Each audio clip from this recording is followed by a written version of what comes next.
一句三云不定，怎奈余生流离宿命的掌心。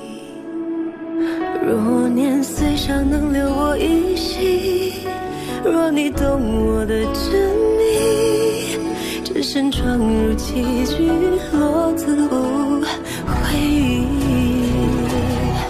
纵然这一生枷锁困我囚我，此生都经过，无畏命运的蛊惑，斩断了因果。缘分这一世交错，爱过恨过，终不负诸错，以星火淬炼成我，不去等复活。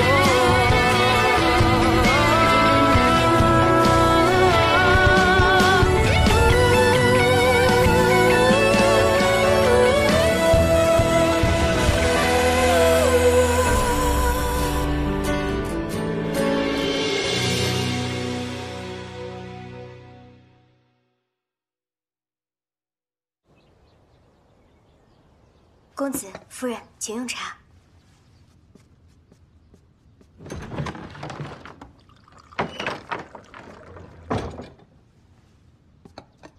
真真，你实话与我讲，这些日被禁足，府上可有苛责你？大哥放心，我虽被禁足，但却过得比往日更加舒心自在。大哥，你日日与世子在一起，近来可有发现世子有什么异常动作？并未发现什么异常，可是你察觉到了什么？相爷和江娘子已经好几日不在府中了。什么？那江娘子的丫鬟虽守着征春阁，但相爷跟湛卢却一直不见人影。我心下奇怪，便找府里的眼线探了探，这才知道江娘子院中除了那丫鬟，再无旁人。我觉得这事跟世子有关，便急急唤你过来询问对策。他们离府有几日了？细细算来，应该有5日了。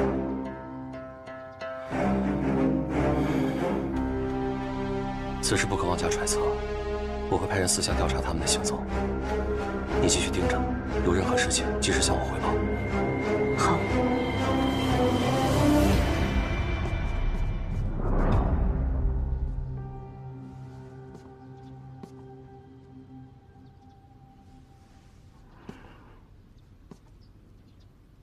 此番你被沈相软禁，都是受了家里的拖累。月堂那边你不必担心，我已派人将他寻回，现下就在孟府好生待着。只是你，大哥不必自责。身为孟家女，这便是我的宿命。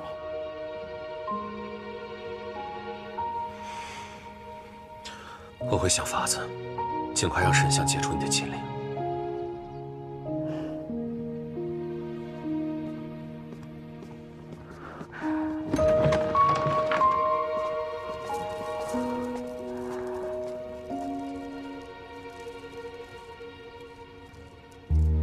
你们一个个怎么回事？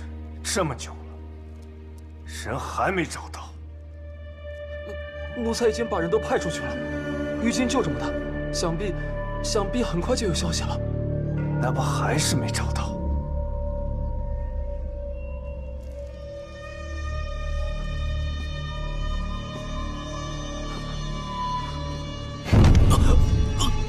住手！怀瑾，世子这时候为何发这么大的脾气？无妨，手下的人没办好事罢了。你们都先下去吧。等等，你去通知银矿的工人们，5天之内，本宫要开采50万两。5天？世子，不可。是。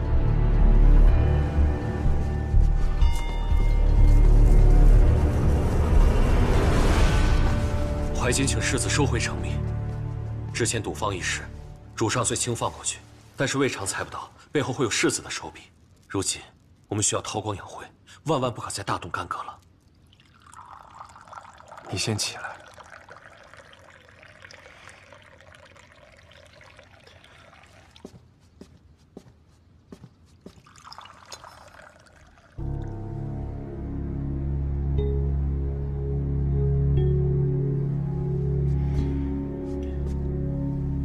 我知世子心中烦闷，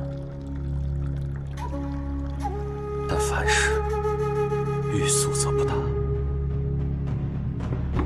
我们今日还需小心谨慎行事。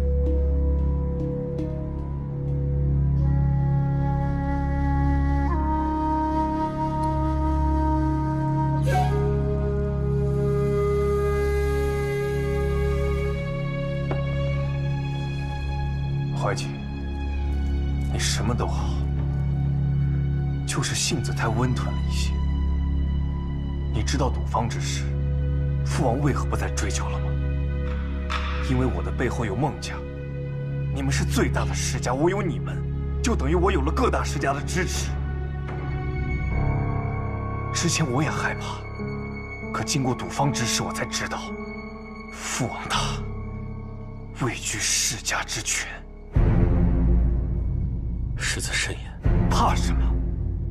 这里只有你我二人，我有什么不能说？就算我犯了事，我仍是世子，你更是孟佑香的嫡长子，你我二人联手，又有何惧？但赌坊与银矿终究不同，赌坊姑且能算是世子的个人琐事，但是银矿可是国之根本。世子最近定要谨慎行事，近日银矿万万不可再大肆开采了。怀瑾，我自有分寸，此事你莫要再说。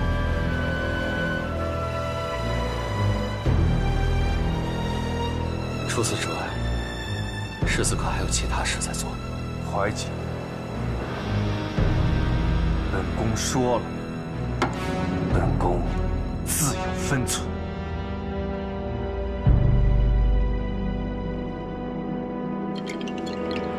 岂有此理！这哪是去做工啊？这分明就是强掳良民，还有没有王法了？我要写一封诉状，上书周御史，他素有怜悯，定会为你们伸冤的。那事不宜迟，你现在就写。但是光有诉状还不行，人证物证都得有。人证，我们全村的村民都能作证。物证，大哥哥需要什么物证，我也可以帮忙。好。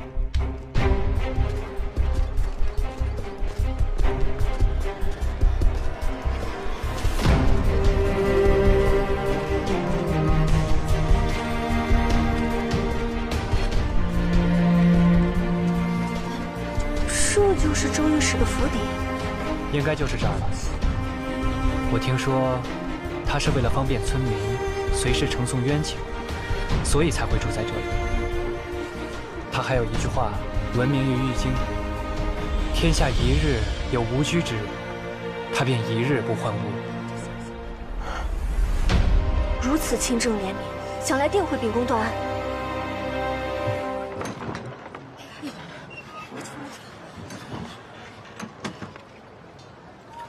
草民有天水村76户村民之冤情，望周御史为村民伸冤。来，速速请进，与我细说。没想到，天子脚下，竟有人敢以招公之名，强掳良民，充私义，简直是胆大妄为。各位天水村的乡亲们，在下一定不会辜负你们的信任。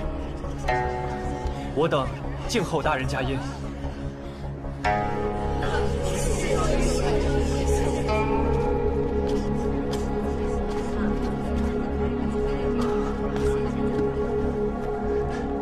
相爷，哎，你说那一男一女能带着人高官成功吗？哟，周大人那可是出了名的好官，我看能行。敢问二位说的一男一女是何人？就是2个长得很好看的人。哎，他们回来了。殿下小姐，战卢，公子小姐，你们怎么会在这里？你说呢？你瞒着本小姐找人，可现在你要找的人被本小姐找到了。相爷，跟我们走吧。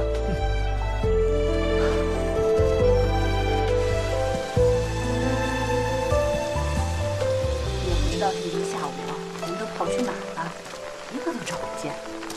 娘子啊，跟老身先吃饭吧。啊。瞧这面色，莫非还在为我泼他水生气？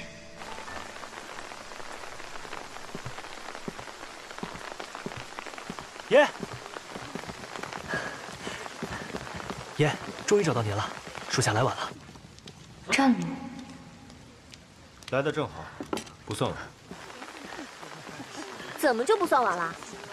要不是在街上遇到了我们，他说不定还像无头苍蝇一样乱转呢。你们这是干嘛去了？个个都看起来这么高兴。我们听闻村民的遭遇，带他们去报官了。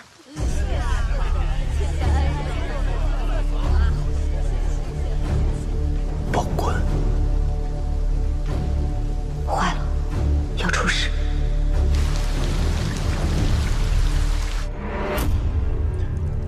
你2人刚刚去报官了？对啊，我们去报官了。没错，我们将诉状递给了周御史，他为官公正廉明，爱民如子。我相信，这件事不日就会有个论断。周御史，只怕我们还没查出个所以然来，就已经命丧于此了。你不必出言讥讽，周御史我见到了，严明谨慎，是个好官。现在证据确凿，是非曲直清清楚楚，这有何查不出的呢？说来新鲜，昭公、鲁民，又不是刚刚才发生的事。他周御史在那破草屋待了好几年，怎么会全然不知？此间背后错综复杂，牵一发而动全身，一纸诉状，只会打草惊蛇。谬论！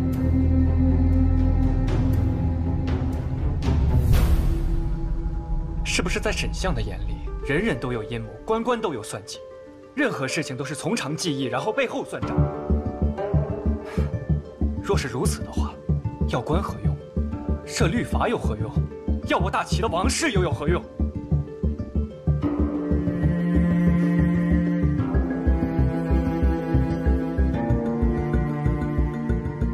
四公子，相爷每次都习惯用自己的方式处理事情，虽说有用，但的确也伤及了无辜。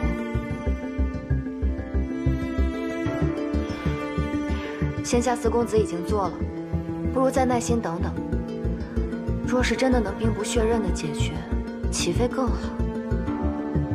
兵不血刃，你当真相信世间有此两全之法？当然，按律法，写诉状、递证据，自当照律法，给裁断、正视听。唯有如此，才能让人们相信律法，才能震慑更多有不法之心的人。你只看得见天水村，那在你看不见的地方，有无数的不公，你管得过来吗？难道你要一桩桩、一件件的递折子告状？若不釜底抽薪的话，只会有无数个天水村在等着你。可是只要我还看得见，我就做不到像沈相这样，置若罔闻，视若无睹，一桩桩告下去，公道自然会一点点回来。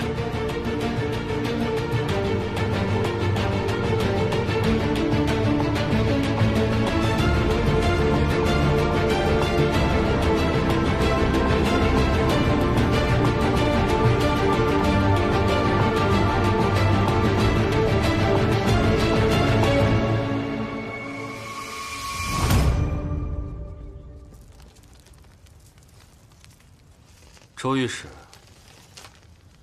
做得不错，起来吧。是。能为世子效力，是下官的福分。不是沈在野带头报的官，那会是谁？那人闭口不提，只看得出他气度不凡，听口音也是玉京人士。下官便留了个心眼儿，将那带头的一男一女画像给带来了。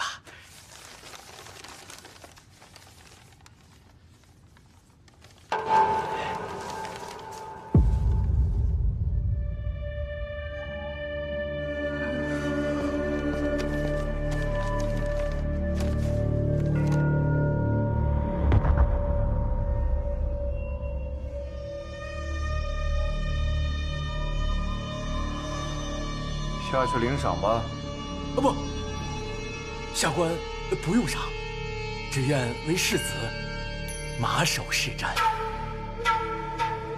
周御史，下岁的察举会把你调回玉京。你那个茅草屋的故事，换一个编吧。多谢世子。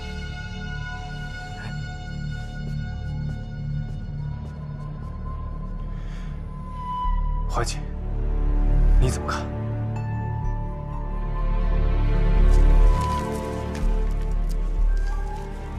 依我看，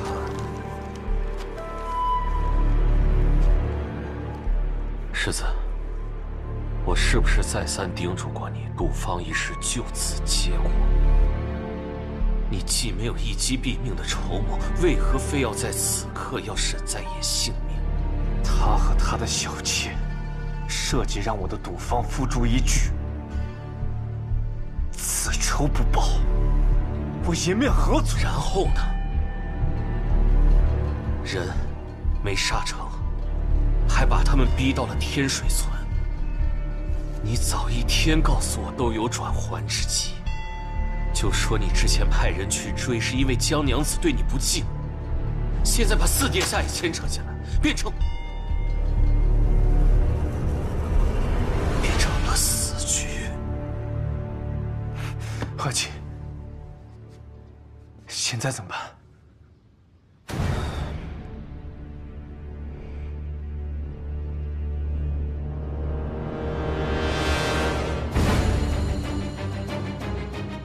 他们在天水村这么久没离开，想必是已经察觉到了恶简的线索。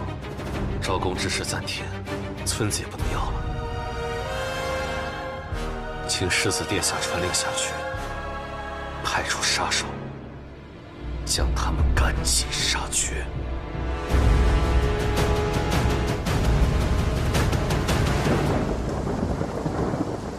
相爷所料不错，今日四殿下和青影小姐一走，那周御史便离开了茅草屋，怕是……猜到了。我先前想通过招工打探虚实，发现他们似有察觉。公道，出事了！赵大山，年龄20。菜了，新鲜的青菜。都走了，都走了，回去不招工了。走。不招了，为什么？这算是？四殿下前脚过关，他们马上就停了招工。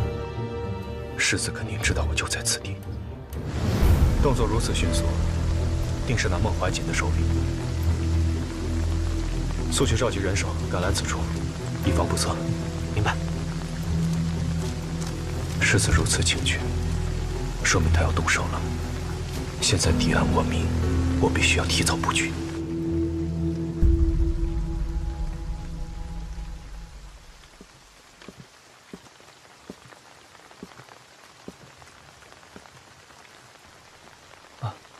公主，自公子回来后，便再无进食。吃点东西吧。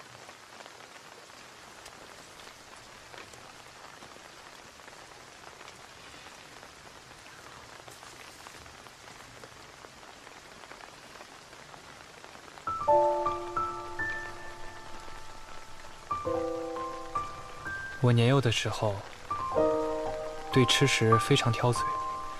无论什么山珍海味，我都吃不下，唯独母亲给我做的芋头，吃得不亦乐乎。母亲没办法，便只能将这芋头变着花样做了给我吃。自从母亲逝后，我也好久没有吃过。真是巧了，我在北院，于弟弟也经常吃这个，难怪见到公子总会想起宝鼎，想来早就有缘分在了。实不相瞒，我初次见到公主的时候，也有似曾相识之感。公主若不嫌弃的话，日后可以把我当成弟弟看待，我也是公主如长姐。那真是太好了。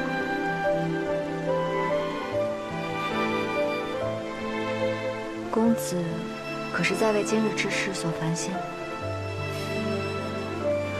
我内心认定之事，便不会再改。今日在席上听公子一番话，犹如醍醐灌顶。公子的磊落和赤诚之心，让桃花钦佩不已。此事若当真如公子所说，按照朝廷法度顺利解决，那真是件令人宽慰之事。只是，在桃花心中，其实是认同相爷所说的。我们来到这里以后，一直未曾报官，也是担心会出现官官相护的局面。若是打草惊蛇，反而不妙。我知道你们的意思，但是无以规矩，不能成方圆。若没有律法的话，便对权力没有了约束，强者就可以随意欺凌弱者，国将大乱。而我们这些手握权力之人，自己都不能遵守律法的话，那律法的存在也便没有了意义。如果没有律法约束，又何以谈国呢？我之所以坚持报官，正是以此理。公子心怀大义，桃花自愧不如。其实这一切，也是一位故人教我的。故人？对，是他教导我琴棋书画、吟诗宋词，还有一些圣贤之道。我不过是承他的道罢了。这位故人可是公子的哪位启蒙老师？是我的表哥。表哥？对。我的表哥，他是一位奇才，也是我一生都在追赶的人。故以天下贵，跟我读这句：以政治国，以其用兵，以无事取天下。表哥，这句话是什么意思？就是说，以正道治国，国家才不会陷入混乱；以奇谋用兵，才会有打胜仗的本事；以不搅扰臣民来治理天下，天下便会长治久安。我表哥一家，书香门第，世代为官，对我大齐一直忠心耿耿，却被我母亲一事所牵连，落了个被灭门的惨局。谢家人一个活口不留！杀！父亲，父亲！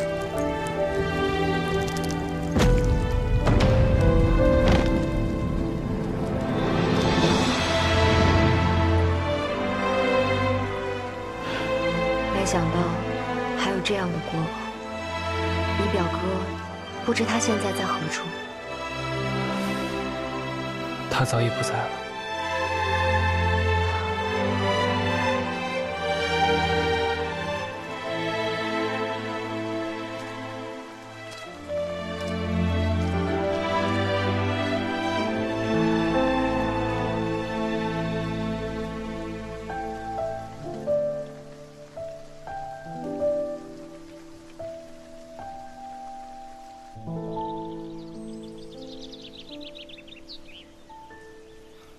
小兔崽子，上次就是你骗了我们，今天再敢骗人，我扒了你的皮！这次肯定没问题，我骗沈在野，让他独自去砍了柴。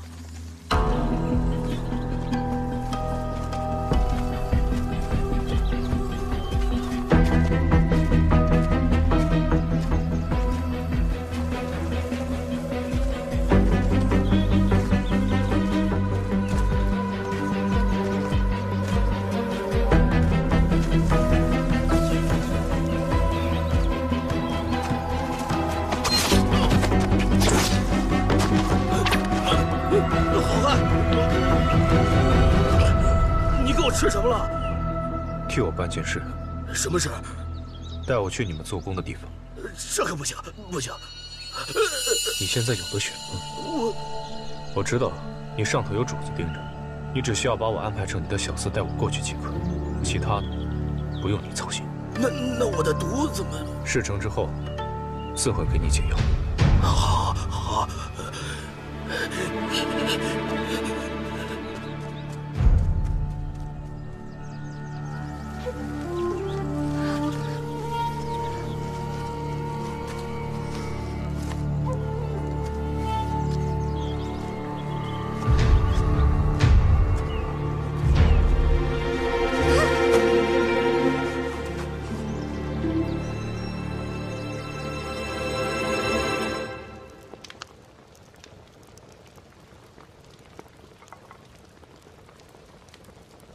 小莲，小莲，奶奶，哎，怎么了？哎呀，还不是找小莲呢，这丫头也不知道跑哪儿玩去了。你说天都黑了还不回来？您先别急，怕是小孩子太贪玩了。你是不知道啊，这山里多野兽，一到晚上那可危险着呢。哎，不过这孩子是最知轻重的，这次也不知道为什么。我去找找啊。嗯，小莲，小莲，小莲，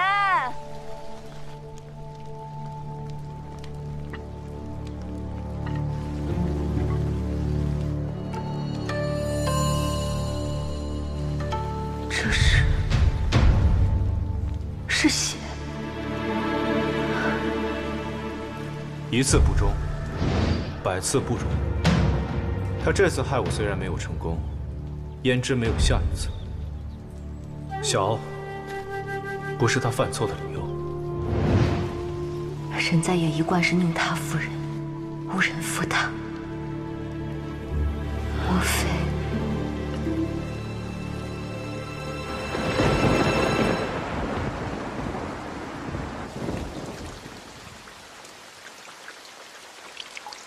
何事？小莲一整天都不在村子里，相爷不觉得奇怪吗？小孩子贪玩误了时辰罢了，有什么奇怪的？小莲之前背叛过我们，相爷做事，你觉得是本相杀了他？我不是这个意思，我是想说，是本相杀的又如何？本相本就心胸狭隘，身边容不得背叛之人，就像江娘子一样，一边同本相虚与委蛇，一边又藏着那半幅日照千峰图，又想当做筹码吗？你这种算计，足够本相杀你100次。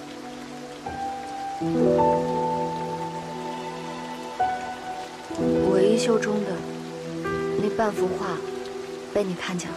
若非如此，本相还不知道如今江娘子的演技已经到了炉火纯青的地步，竟将本相耍得团团转，真是佩服。相爷，我事到如今，你觉得我还会再相信你的话吗？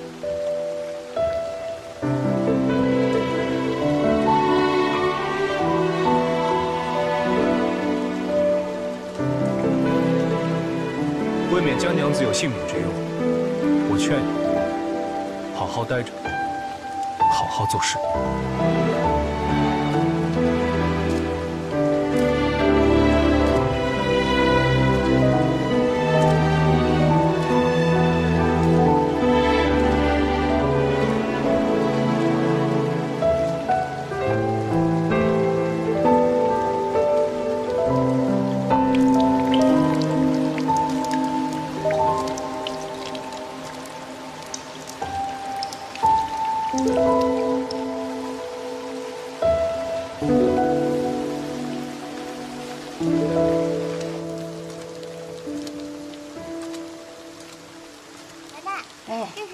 姐姐带我去镇上买的白卷糖，多好吃啊！可多了。是吗？快吃，快吃吧，奶奶不吃啊。吃一点嘛。那好。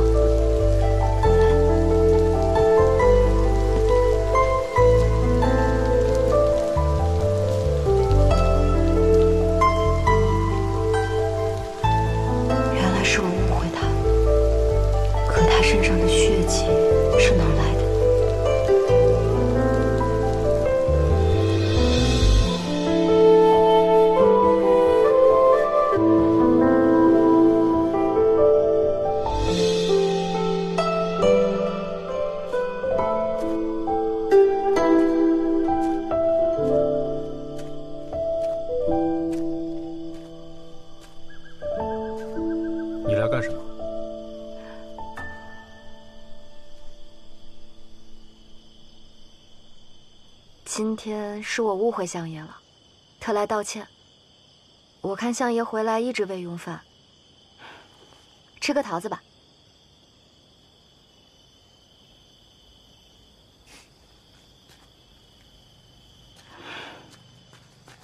相爷，那半幅画我的确是有苦衷的，但我可以发誓，绝对不会做危害大齐或是危害相爷之事。如违誓言，便不得再与亲人相见。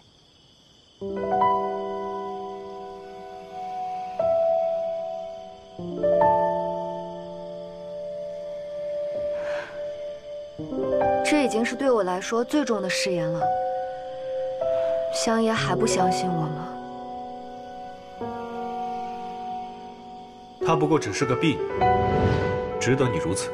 青苔于我而言，从来不是婢女，是家人。别走。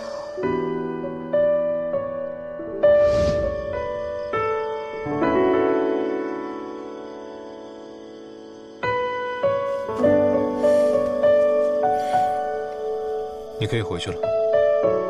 长路漫漫，不如今夜我与相爷同行，如何？哼，跟我同行，你就不怕我是去做那烧杀抢掠之事啊？那又如何？我本来也不是什么良善之辈，若相爷烧杀掳掠，那我愿意做相爷身边那个递刀的人。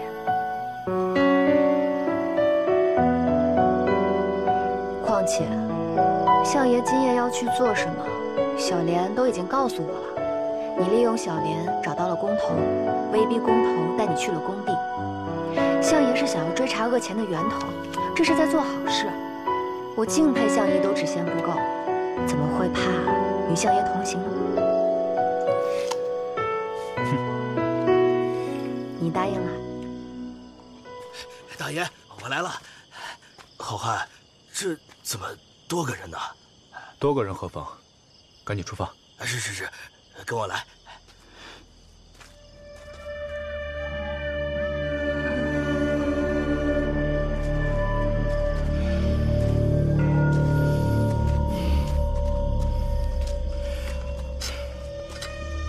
也不知道此人可不可信，不会有什么埋伏吧？你看上去如此淡定，是不是早就安排好了？你倒聪明。我早已让战卢带人策应，此去若能顺利查出真相最好，若不成，也可以为村民拖延时间。拖延时间？什么意思？我已告知青影跟四殿下，让他们在村外守着，如若发现敌人，马上带村民转移。我哥果然没说错，什么狗屁爱民如子，竟也是个狗官。还好我们早有防备。快回去通知大家。走。以世子的心性，知道你我在此，定会赶尽杀绝，不留一个活口。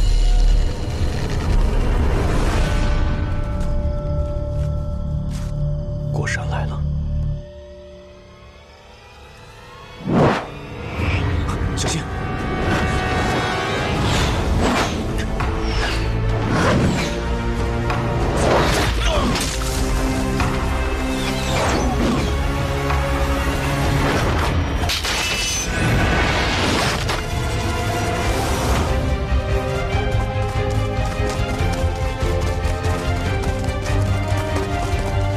来的比预想的快，看来咱们找对地方了。只是我没想到会有这么多人。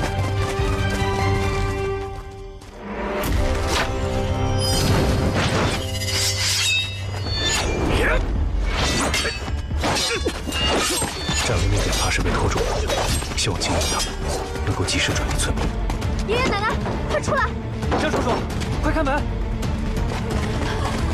有人要来屠村，大家快跑啊！哎呀，不好，我忘了拿你哥的东西了，先跟他们走。奶奶，你要快点！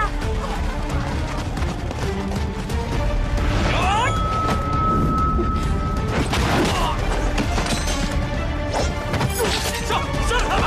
小心！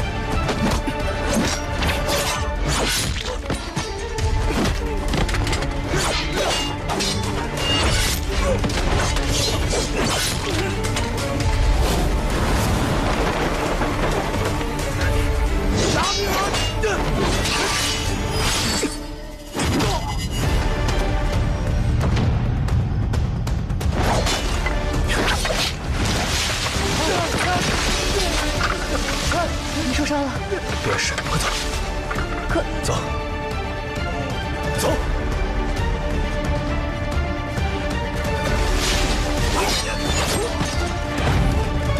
追！别让那女的跑了！打你吧！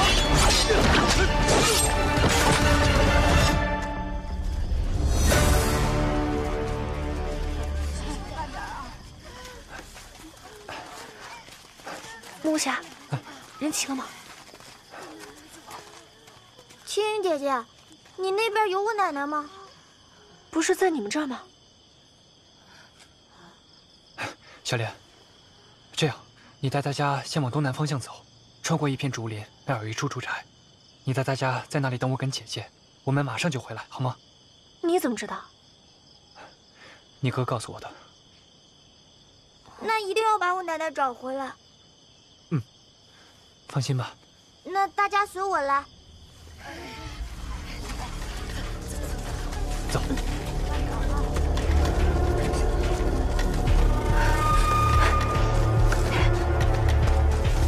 别跑！站住！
所知，花美不可一世。花落北风便知，正中间黄如隔世。花瓣被雨淋湿，心随节中而至。花落泪，辗转心事，无处可告知。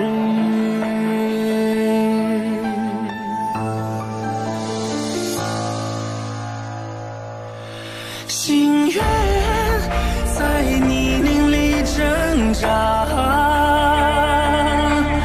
遗憾在绝望中厮杀，害盼他摘下怀抱露出的花，就算要将此花赠予。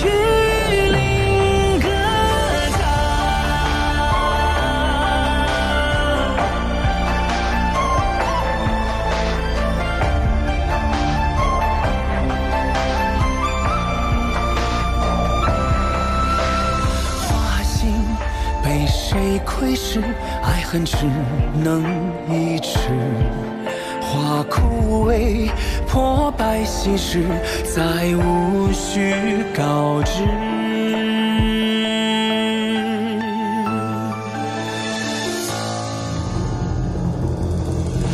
怎奈还疯狂地想他。不怕会被误解情